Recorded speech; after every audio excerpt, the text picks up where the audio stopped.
আসসালামু আলাইকুম, সবাইকে স্বাগতম Bangla recipe by Hasina YouTube চ্যানেলে।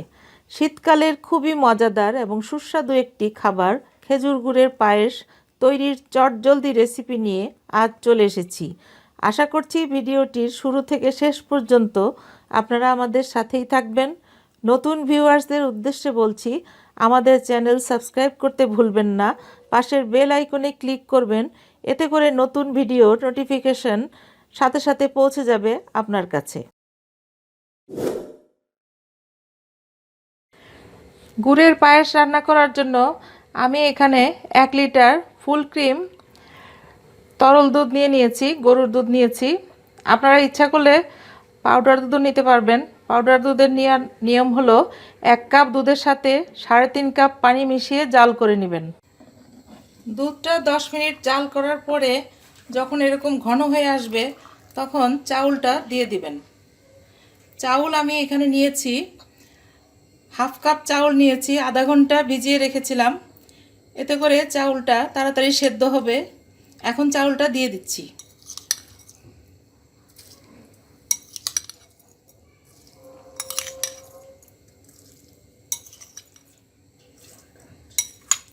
আমি এখানে কালিজিরা চাউল দিয়েছি, আপনারা যে কোনো সুগন্ধি চাউল ব্যবহার করতে পারবেন। এখন চাউলটাকে আস্তে আস্তে নেড়ে দিয়ে আপনার যাতে তলায় লেগে না যায় সেভাবে জাল করতে হবে। সিদ্ধ হলে তারপরে আবার দেখাচ্ছি। চালটা সিদ্ধ হয়ে গেছে এবং ঘনও হয়ে গেছে, দেখেন কীরকম ঘনত্ব হয়েছে, এরকম ঘনত্ব হয়েছে। আমি এটাতে কোনো চিনি গুড় এখনও দেইনি, শুধু গুড় দেব, গুড়ের পায়েস যেহেতু। অনেকে কেউ বলে খেজুরের গুড়, কেউ বলে নলেন গুড়, কেউ বলে পাটালি। আমি খেজুরের গুড়ই বলবো, খেজুরের গুড় দিয়েই দেব। আর এখানে 2টা দারচিনি আর 2টা এলাচ দিয়েছি সুগন্ধের জন্য।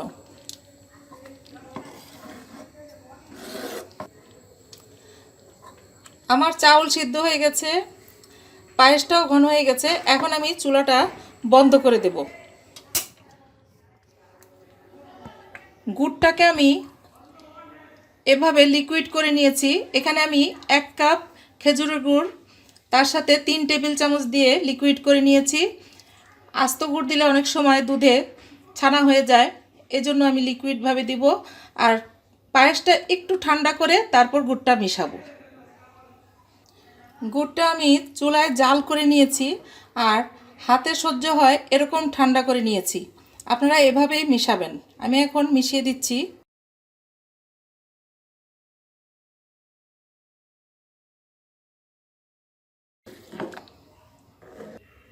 আমার গুড় মেশানো শেষ। এখন দেখুন কালারটা কীরকম এসেছে। আমি শুধু গুড় দিয়েই পায়েসটা করলাম, আর এটা আর চুলায় আমি জাল করব না, একেবারেই জাল করা শেষ। এখন আমি পরিবেশন করে আপনাদের দেখাবো। খেজুরের গুড়ের পায়েস তৈরি করে ফেললাম। সবাই লাইক, কমেন্ট ও শেয়ার করে আমাদের সাথে থাকবেন।